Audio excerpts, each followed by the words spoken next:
ইসরায়েলের বিদ্যুৎ অবকাঠামোয় হামলা, জ্বলছে হাইফা।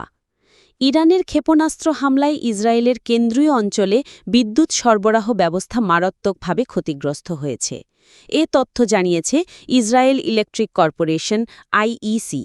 রোববার দিবাগত রাতের ভয়াবহ হামলার পর স্থানীয় বিদ্যুৎ গ্রিডে বিভ্রাট সৃষ্টি হয় এবং কিছু এলাকা সম্পূর্ণ বিদ্যুৎ বিচ্ছিন্ন হয়ে পড়ে।